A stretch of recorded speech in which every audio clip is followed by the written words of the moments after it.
அஸ்ஸலாமு அலைக்கும் வரஹ்மத்துல்லாஹி வபரகாத்துஹு. இன்ஷா அல்லாஹ் இன்றைக்கி நம்ம மூசா நபியுடைய வரலாற்றை பார்க்க இருக்கோம். இன்ஷா அல்லாஹ் வீடியோவை ஃபுல்லாக பாருங்கள்.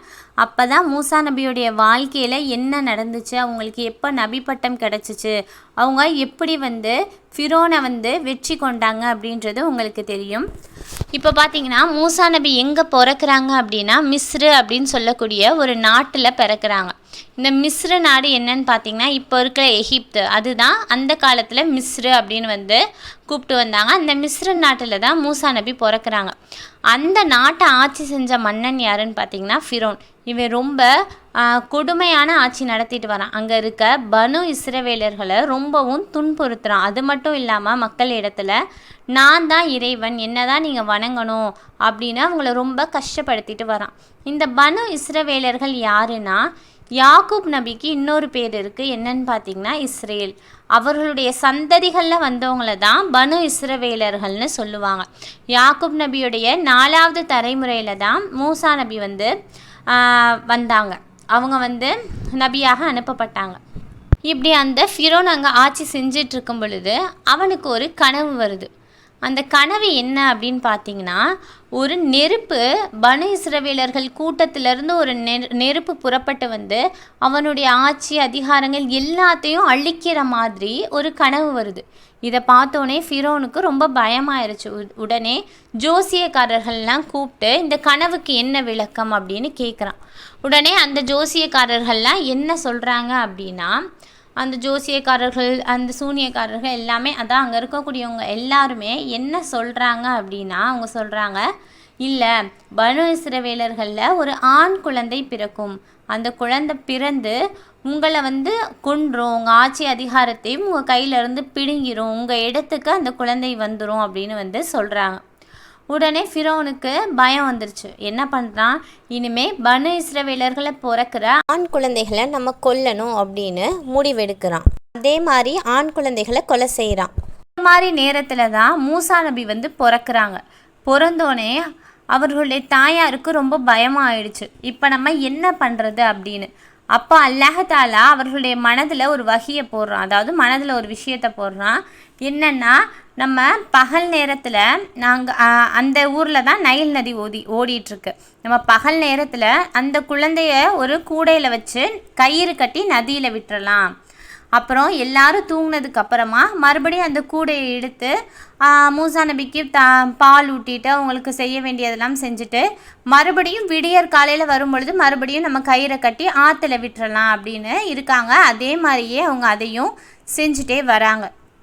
செஞ்சுட்டே வர காலகட்டத்தில் என்ன ஆகுது அப்படின்னா, இப்போ நீங்கள் கேட்கலாம், அவங்க மாசமாக இருந்தாங்க இல்லையா, அது அந்த ஃபிரோனுக்கு கீழே வேலை பார்க்குறாங்களே அவங்கள யாருன்னு சொல்லுவாங்கன்னா, ஃபிரோனுடைய ஆட்களை கிபத்தி ஆக்கள். அவர் 2 பேர் வாழ்ந்துட்டு வராங்க. ஒன்று யார், பனி இஸ்ரவேலர்களும் வாழ்ந்துட்டு வராங்க, கிபத்தி ஆக்களும் அவங்க வாழ்ந்துட்டு வராங்கல்ல.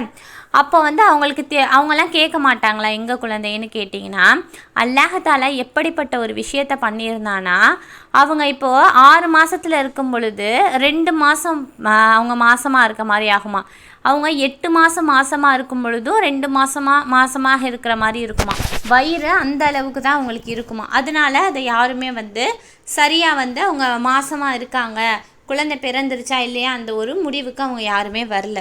அப்படி ஒரு நாள் அவங்க சரி பால் கொடுக்கலாம் அப்படின்னு கயிறை இழுக்கிறப்ப பார்த்தா கயிறு மட்டும் வருதான், அந்த கூடை அப்படியே ஆற்றோடு அடைச்சிட்டு போதான்.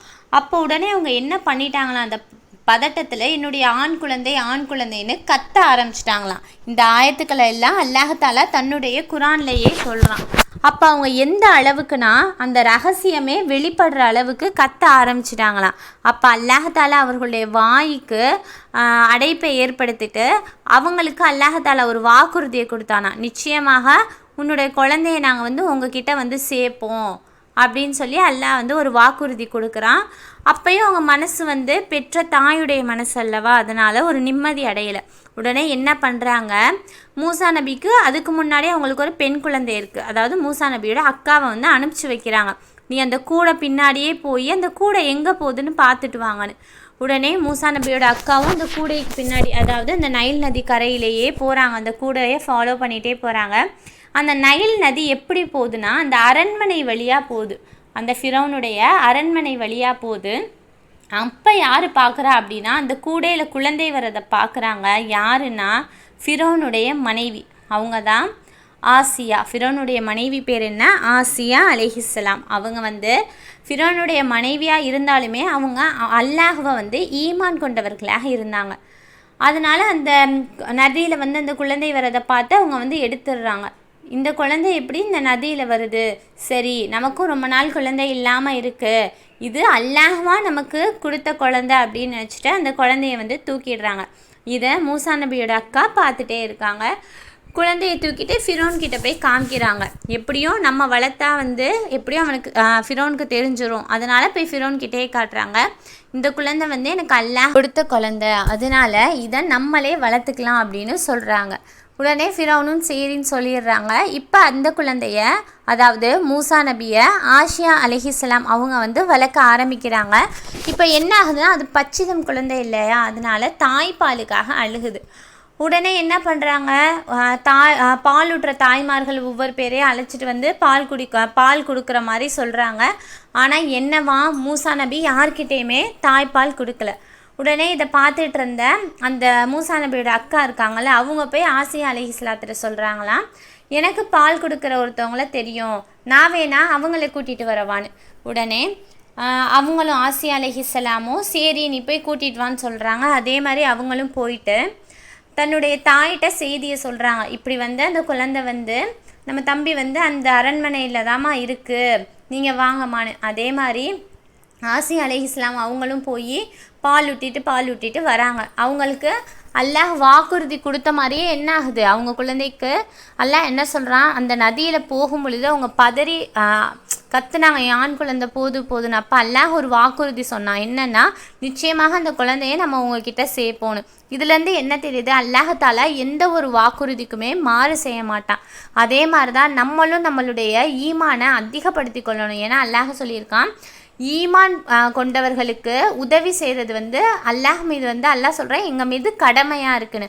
அப்போது நம்ம உதவி வேணும் அல்லாஹ்கிட்ட கேட்டோம்னா நம்மளுடைய ஈமானில் நம்ம உறுதியாக இருக்கக்கூடியவங்களாக இருக்கணும். அப்போ நிச்சயமாக அல்லாஹுடைய உதவியானது நமக்கு வரும். நிச்சயமாக அல்லாஹாலா வாக்குறுதிக்கு மாறு செய்ய மாட்டான். இப்போ என்ன ஆகுதுன்னா மூசா நபியோட அம்மாவும் போய் தாய்ப்பால் கொடுத்துட்டு வராங்க.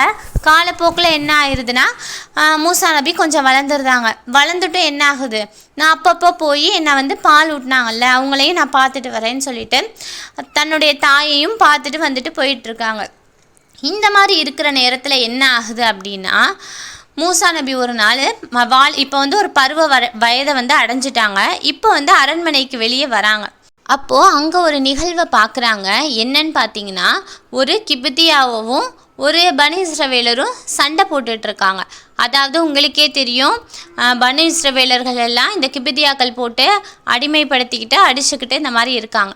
அப்போ அங்கே ஒரு சண்டை நடந்துகிட்ருக்கு. இதை வந்து பார்த்தா என்ன ஆகுதுன்னா, அந்த கிப்தி என்ன பண்ணுறாருன்னா பனு இஸ்ரவேலர் சேர்ந்த அந்த நபரை வந்து அடிச்சுக்கிட்டு இருக்காரு. உடனே அவர் வந்து என்ன பண்ணுறாரு, அந்த வழியாக வர மூசா நபியை பார்த்தோன்னே அந்த பனு இஸ்ரவேல் சொல்கிறாரு, மூசாவே எனக்கு நீங்கள் வந்து உதவி செய்யுங்கன்னு. உடனே இவரும் போய் என்ன பண்ணுறாரு, அந்த கிப்தியாவை விலக்கி விட்டுட்டு, அந்த பனு இஸ்ரவேலர் விலக்கி விட்டுட்டு அந்த கிப்தியா இருக்கார்ல அவரை ஒரு அடி போடுறாரு. தன்னுடைய கையில் வந்து ஒரு அடியை போட்டார். அல்லாஹாலா இதை வந்து தன்னுடைய குரான்லேயே சொல்கிறான், அவருடைய கதையவே முடித்து விட்டார் அப்படின்னு. அதாவது மூசா நபி வந்து ஒரு அடி தான் போட்டார், ஆனால் என்ன பண்ணார், அவர் வந்து இறந்துட்டார் அந்த கிப்தி. உடனே இதை பார்த்தோன்னே மூசா நபிக்கு பயமாயிடுச்சு, என்னடா நம்ம ஒரு அடி தான் அடித்தோம், அதுக்குள்ளேயும் வந்து இவர் வந்து இறந்து போயிட்டாரேன்னு.